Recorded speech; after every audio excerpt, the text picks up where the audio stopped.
অসম আন্দোলনটো অসমৰ জনগণে বহু আশা বহুত বান্ধি লৈ আৰম্ভ কৰিছিলোঁ। অসমত যিটো প্ৰশাসনৰ যি ভয়াৱহতা সেই অসমৰ ৰাইজে অনুভৱ কৰিছিলে। সেইকাৰণে দলে বলে অসমৰ ৰাইজে অসমক ৰক্ষা কৰিম, থলুৱা স্বাৰ্থ ইয়াতো নিদিওঁ বুলি জীৱন মৰণ পণ দি আমি আন্দোলন ওলাইছিলোঁ। আন্দোলন দীঘলাৰ ফলত চিআৰপিৰ অত্যাচাৰ, ৰাষ্ট্ৰপতি মেজৰিলোৱা অত্যাচাৰ যি জললৈকে দৰ্শন কৰিলে আমি ঘণ্টা আন্দোলনত বিশ্বাস কৰি আমি আন্দোলন আগুৱাই নিলোঁ। বহু মানুহৰ ক্ষতি হৈছে, যেনে বিক্ষিপ্ত ঘটনা অলপ হ'লে ঘটিব ধৰিলে তথাপিও আমি আন্দোলন আগুৱাই গ'লোঁ। কিন্তু আন্দোলনকাৰী নেতৃবৃন্দই 1971 ফৰেষ্ট মাৰ্চ বিজেপি শাস্ত্ৰৰ দিন হিচাপে যিটো দাবী কৰিছে ভাৰত চৰকাৰে আন্দোলনকাৰী সন্থাই অনিচ্ছা সত্ত্বেও তেওঁলোকৰ হিচাপে নকৰি হ'ল চুক্তিত চাকৰি কৰিবলগীয়া হ'ল। এই কিন্তু অসমৰ কাৰণে ক্ষতিকাৰক অসমৰ প্ৰজন্মৰ সুৰক্ষা তাত স্বাৰ্থ নাই। চুক্তিত অসন্তুষ্ট প্ৰকৃততে আমাৰ লক্ষ্যৰ উদ্দেশ্য আমি উপনীত হ'ব নোৱাৰিলোঁ। আমাৰ আন্দোলনটো সংগ্ৰাম পৰিষদ এঘাৰটা বিভিন্ন সংগঠনৰ দ্বাৰা গঠিত আছে।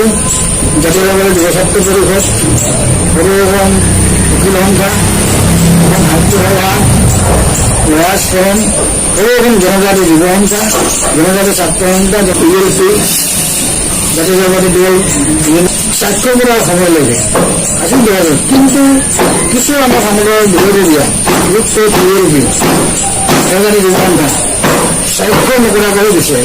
কিন্তু আন্দোলনৰ মূল আছে কৰিছিল তেওঁলোকে স্বাক্ষৰ কৰা হ'ল। স্বাক্ষৰ কৰি বিচৰাৰ পিছত আমি সকলোকে ধন্যবাদ কৰি দিছিলোঁ। এখন চুক্তি জাতিৰ ভিতৰত এতিয়া অসমৰ জনগণে ৰিয়েলাইজ কৰিছে, অনুতপ্ত আমি দেখিবলৈ পাইছোঁ। অসমৰ কেন্দ্ৰীয় স্বাৰ্থ ৰক্ষাৰ কাৰণে অসম মানুহ ধাৰে আমাৰ আন্দোলনৰ আৰম্ভ 1951 ব্যক্তিগত যোগদান ধৰি অশেষ কষ্ট কৰি মহামান্যৰ উচ্চতম ন্যায়ালয়ত কৰি আছে। সেইটোকে আমি কিছু আশা দেখি অসমৰ জনগণে ধাৰা লৈ আছোঁ। উপায় নাই। সেইটো ঘৰুৱা জনগোষ্ঠী এতিয়া নিজৰ স্বাৰ্থৰ অসমত শক্তি ৰাখিবৰ কাৰণে ভৱিষ্যত প্ৰজন্মৰ সুৰক্ষাৰ কাৰণে সকলোকে ধৰিব লাগে। অসমৰ জনগণক আহ্বান জনাওঁ। আমাৰ অসমৰ জনগণৰ লগত লৈ আমাৰ এটা আন্দোলন কৰিছে, কিন্তু এতিয়া জনগণৰ গণ নিদিওঁ মানসিকভাৱে। তথাপিতো যেতিয়া আমি কৰিবলৈ বিচাৰোঁ মহাসংঘই স্থিৰ কৰিছে আৰু মই কৰিব ইচ্ছা কৰা হৈছে। প্ৰকৃততে মহাসংঘই যিটো এইম লয়, যিটো ধাৰা লয়, যিটো অসমীয়া খিলঞ্জীয়া জনগোষ্ঠীৰ সুৰক্ষাৰ বৈঠকৰ কাৰণে সুপ্ৰিম কোৰ্টত ওচৰত ধৰিছে, অতি ভাল হৈছে। মহামান্য সৰ্বোচ্চ ন্যায়ালয়ে ৰায়দান কৰে, তেতিয়া অসমৰ যিটো খিলঞ্জীয়া জনগণৰ ভৱিষ্যত সুৰক্ষিত হ'ব বুলি মই আশা কৰোঁ। আমাৰ ক্ষুদ্ৰ জনগোষ্ঠীসমূহৰ উচিত নিৰাপত্তা হ'ব লাগিছিলে, তাৰপৰা আমি বঞ্চিত হওঁ। আৰু থলুৱা জনগোষ্ঠীৰ কাৰণে সুচল নহয়।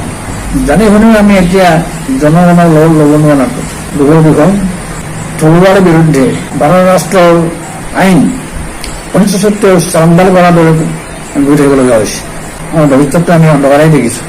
71 মাৰ্চৰ মুঠাৰ ভিত্তিত যদি আইন আছে তৈয়াৰ কৰে আমি থলুৱা জনগোষ্ঠীৰ সংখ্যালঘুত পৰিণত হ'ব, এইটো কথা নাই। আমি মহাসংঘৰ যিটো ষ্টেপ লৈছে, মহাসংঘৰে যিটো আৰম্ভণি হৈছে থলুৱা জনগোষ্ঠীৰ কাৰণে তাক আমি পুনৰ্সমৰ্থন কৰিম।